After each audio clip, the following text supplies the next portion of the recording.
noted Bulls supporter, posed this question earlier this morning.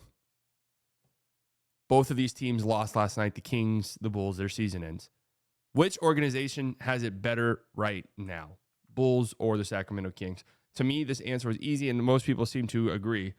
The answer was easily the Chicago Bulls. Okay? The Sacramento Kings, we call them the baffling Kings. They're so bad.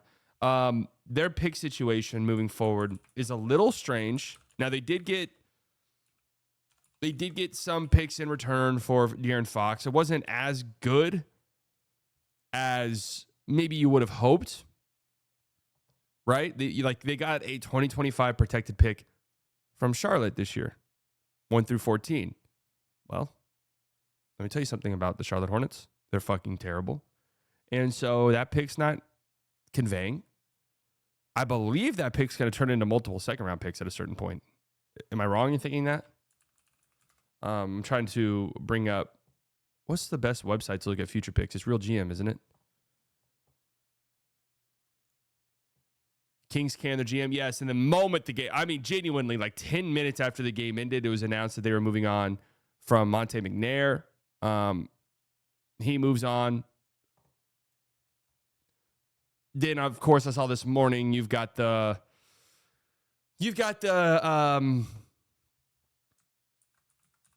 classic reporting after the guy gets fired. McNair was like, dude, I didn't want to fire Mike Brown. I didn't want to fire him. Why is there so many Mikes that are coaching in the NBA? I'm just not thinking about this because we've got Mike Brown. I like Mike. Mike Budenholzer. Mike Malone. So many Mikes. It's like a disproportionate number of Mikes. Someone needs to look into that. Disproportionate number of Mikes coaching in the NBA. Somebody needs to look into that. So they owe Atlanta their first round pick this year. Okay, it's 1 through 12 protected. I think where are they at right now in terms of their odds? I think that they're outside of that. I think they're 13th or 14th. They're 14th currently. So they're gonna hand over that pick more than likely to. And these things can change depending on who wins these last games. But they're more than likely going to hand a pick just outside the top 12 to the Atlanta Hawks this year. 97% chance that pick lands at 14. So that sucks. They do owe a first-round pick swap in 2031. But outside of that, they don't have their pick this year in this draft. They have this shitty-ass Charlotte Hornets 2025 first-round pick that's 1 through 14 protected. If it falls within its protected range and is therefore not conveyed, then Charlotte will instead convey its 2026 second-rounder and 2027 second-rounder. So they're getting 2 second-rounders from Charlotte. That's nothing. 2027 first-round pick from San Antonio in the De'Aaron Fox trade. More than likely, I would say a couple of seasons from now, that pick will probably not be very good. They'll not be very good. And a 2031 first-round pick from Minnesota that they also got in the De'Aaron Fox trade, which, who knows? That one could be pretty good. But their pick situation isn't great. They don't even have their pick this year. Now, they do have their first-round picks moving forward, assuming they don't move up in the lottery. So there's a pathway for them to, especially after this season, trade off Sabonis, see if somebody wants Zach LaVine, see if somebody would take DeMar DeRozan, tear this shit to the ground, right? The Atlanta Hawks, the San Antonio Spurs have the Atlanta Hawks pick this year. Oh, wait, we're talking about the Bulls. What the fuck are we doing? What are we doing? What are we doing? The Bulls, what is their pick situation looking like? Surely they haven't sent out any first-round picks. No. But they don't really have any first-round picks. They have a lottery-protected pick from Portland, which is not going to convey. Protected in 2026, protected in 2027, protected in 2028, lottery protected all the way through there. Then it turns into a 2028 second-round pick. Do we think that Portland makes the playoffs in the next 4 or 5 years? Yeah. Yeah, I'd say why not. So they'll get a first-round pick from Portland at some point, right? And then they're in complete and total control of their draft for the next, however many years. They don't really have any picks coming in, which doesn't make any sense whatsoever. They've just it's so confusing how the Bulls operate in this manner, where they refuse to get draft picks. It makes no sense. But I think I'd rather be the Bulls than the Kings. In fact, I'd much rather be the Bulls than the Kings, only because I've got some young guys on my roster I feel pretty good about. Like Giddey, you're probably going to have to pay a pretty penny, but I think Giddey's been good enough over the last few months that I'm okay with that if I'm a team like Chicago, to be honest with you. I'm pretty pumped up about Matas Mazulis. Like, I think he's been really solid for a rookie, and he does things at his size, that things with the ball in his hands. He's skilled, right? Ability to get to the rim. He does stuff where you're like, all right, that's pretty exciting. Kobe White's obviously been fantastic over the last 2 seasons. Wasn't great last night, but had a great last couple of months. Was really good last year. All right, I can talk myself into that.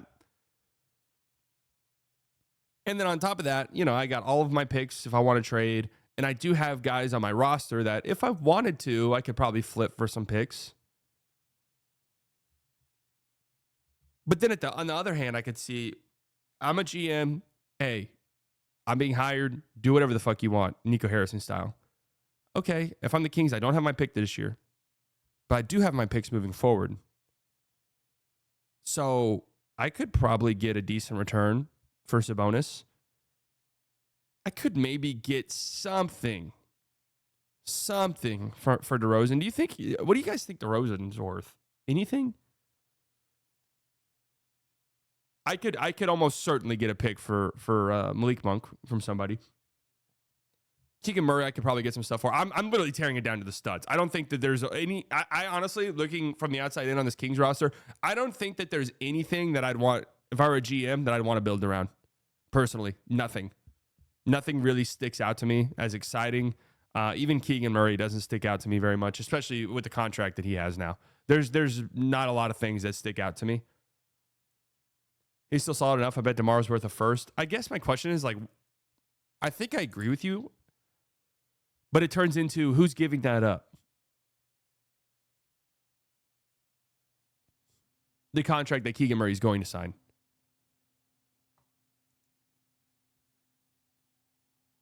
Like, who's going to give up the first for DeRozan? I think his skills and maybe just his raw production, you look at it and you're like, that's worth a pick. Golden State is the DeMar team when they lose in 5 to Houston. Oh, I can't see Golden. Well, I mean, what are they? They're just not going to shoot ever. They're just not going to shoot threes. Steph, DeMar, Butler, Draymond, Gary Payton, all on the floor at the same time.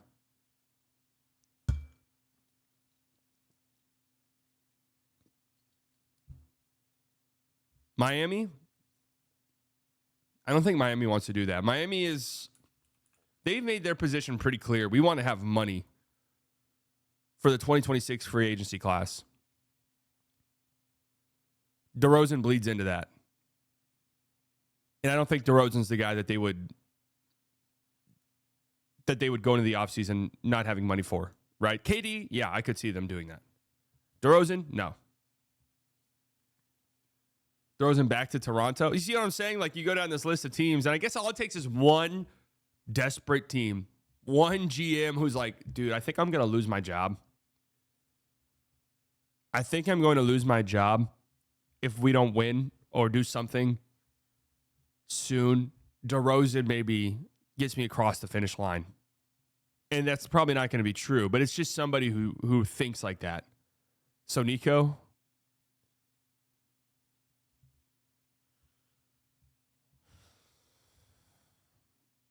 I actually wouldn't say it's impossible. $24 million next year. If the Mavs strike out on a lot of their potential, like, ball handling options, I wouldn't say that it's impossible. I still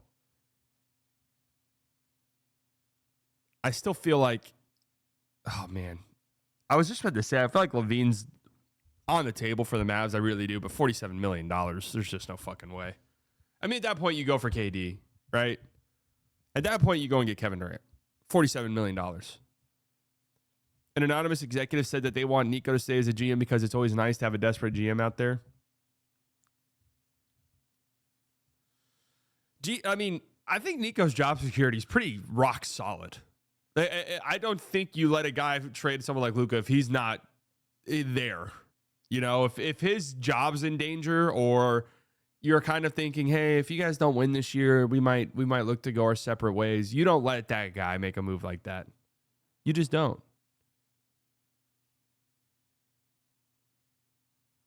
Three-team trade between us, Lakers, and Kings. DeMar, and Lakers get Gafford. That sounds disgusting. I don't want DeMar DeRozan. And God bless him. I respect him as a player quite a bit. But I don't want that. I don't want any piece of that. I mean, both of these teams, now that I'm talking about it out loud, I don't think either of them are necessarily great. You know, because I think the Bulls have entered this weird phase where I talk about them and I'm like, I like Matas Pazulis and I have all of my picks, but you're going to pay Josh Giddey. You have Kobe White under contract and he's young. He's young enough that like I'm not necessarily looking to just ship him off right now. Where this is like kind of who you are, you know, and you don't have a lot of assets outside of that. It's not like you have a stockpile of picks that you could trade and get the guy down the line. That's going to be essential. No, I know what you're talking. I know Tim McMahon said that. Paul at the $5. The way he poisoned the fan base, only an idiot wouldn't be considering fire Nico. Agree with the move or not? He is a distraction. Yeah, but I'm telling you, this is like you don't let someone make a decision like that if their job security is not pretty rock solid. That's just the reality. Arturis is also still there. Yeah, but in this scenario, right? It's like, who would you rather be? You're becoming the GM of a team. Who would you rather be? Shams bomb. The Bulls. That would be pretty funny if the Bulls and Kings were like, "Hey, Sabonis for, yeah, we'll do Sabonis for like Vucevic's expiring deal, maybe someone else and a pick or two." That would be funny. How do you sell that to the Kings? But I also kind of... Oh, hey, look. Speak of the Devils. The Sacramento Kings are finalizing a deal to hire longtime NBA executive Scott Perry as their new general manager. Perry spent 3 months with the Kings in 2017 before leaving for the Knicks. Perry started his exec career in 2000 with Detroit, so they're not fucking around. They're not fucking around.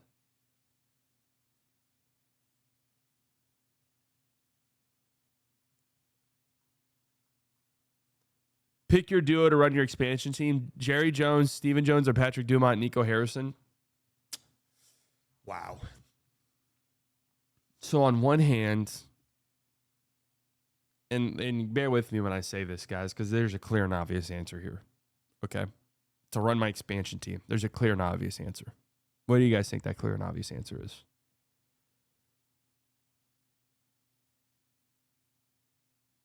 The clear and obvious answer is 100% Nico Harrison. And it's not even up for debate. Because think about it like this. Well, I've seen Nico Harrison build teams and put together teams that went on to make the NBA Finals. We have seen that, right?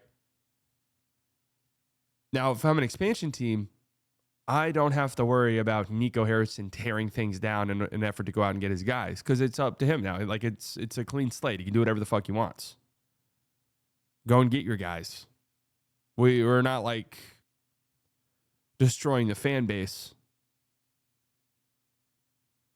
Yeah, the Kings are in just like I really don't know what you do. There's the ceiling of this team. They bursted through the ceiling of this team. The ceiling of this team is not a 3 seed, but they had a lucky season where they were unfathomably healthy. Remember, we kept talking about that. Unfathomably healthy compared to the rest of the Western Conference. They were the 3 seed, lost round 1, close 7-game series to the Warriors. Fresh off of the Warriors winning a championship. I mean, that team wasn't as good, but fresh off of a Warriors team, fresh off of a team that won the championship. They were the 3 seed. I mean, that was well beyond their ceiling, I think. 48 win, 3 seed, yeah. And then they've been playing exits now each of the last 2 years.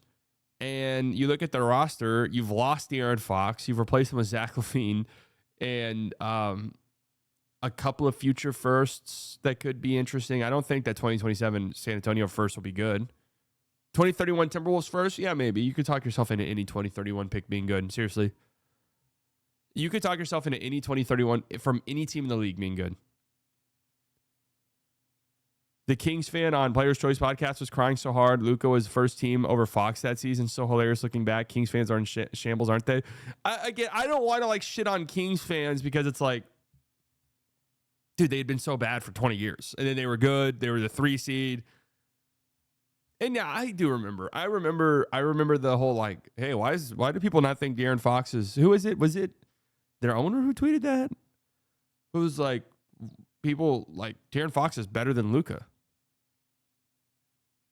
I was like, all right, dude, chill out, please. Like, come on, you're only embarrassing yourself.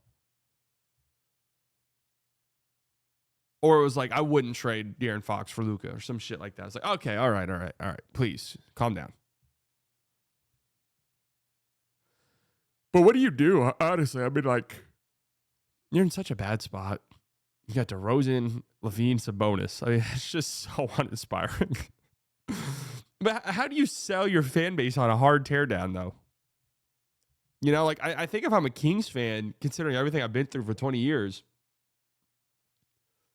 I'd rather this. I'd rather this than the alternative that I've lived under for the last 30 plus years, 20 years, which is horrible. They gotta shut down the beam. I'll tell you that. They've got to shut down the beam. Get rid of the beam. The beam's got to go. It was a fun little gimmick for a while. We've been embarrassing now. It's time to go. The beam's gone. The beam is retired. I'm a Kings fan rooting for tanking. Please, no more purgatory. I think that's like a hard sell for the general fan. It's like, oh, the Kings are going to be shit again for the next 4 years. Okay, great. And then what? That 4 years is going to turn into 10 pretty quickly. Okay. As long as that moron is owning their team, they'll never be relevant. Yeah, and they've got a pretty shitty owner situation. We've talked about this before where his daughter is behind the scenes running things with Jeremy Lamb. It sounds very messy.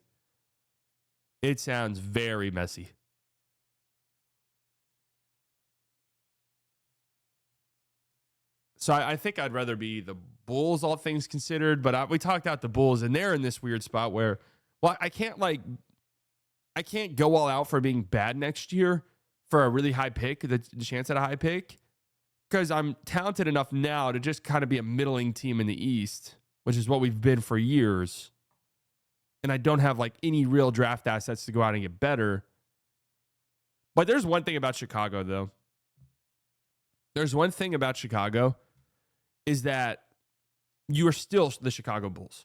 So if you do turn it around, if you do position yourself to like, hey guys, we lucked out in the draft, we got this guy, or this player's become much better than we ever could have anticipated, like Matas Bazulis. Like we're competitive and we're Chicago. Like people might want to come here at some point. People might want to play for this franchise. People might want to, you know what, I can go over there and help the Chicago Bulls win. Like the Chicago Bulls, a legendary franchise. Kobe White will get moved this offseason. Having Giddey and Bazulis is a good start. If they could flip, like if they could get a team with a lot of assets or a very desperate team to bend over backwards for Kobe White, I would probably do it if I were them. I think with 1 year left on his deal, you could find a suitor for Vucevic. Like I think absolutely you could find a team who could talk themselves into 1 year of Vucevic.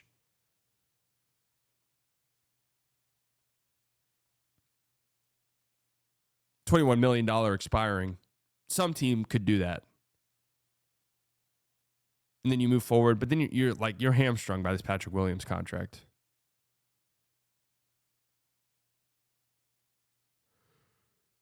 Modern NBA in a nutshell, choose De'Aaron over Halliburton only to have Clutch fuck them over like they just did Dallas. Yeah, and let's not forget that Halliburton was like pretty publicly like, I want to go to Sacramento. I want to go to the Kings. That's a toughie, man. That's a toughie.